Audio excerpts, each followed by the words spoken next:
Сәлем достар! Бүгін сайттың егесін табуды, доменнің кімнің атында екенін білу үшін не істеу керек екендігін көрсететін боламыз. Ендеше кеттік.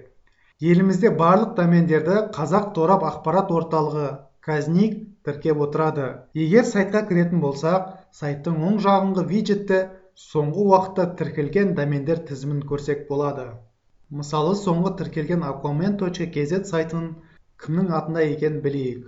Көріп отырғанымыздай, домен атауы aquaman.kz, домен атауы ИП Делденковаға тіркелген, қала Алматы, көше Проспект Назарбаева 77.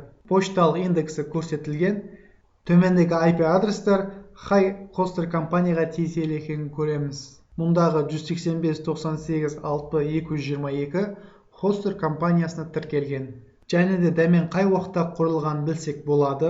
Біздегі мәлімет бойынша 4 мамыр сағат 12:23-те тіркелген.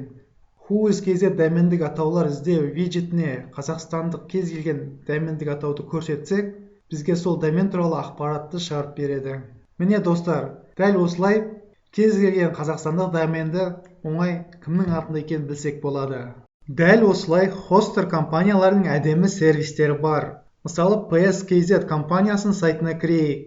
Төменде кез келген домен атауын көрсетейік. Сервис арқылы кез келген қазақстандық доменнің қанша уақытта қалғанын білуге болады.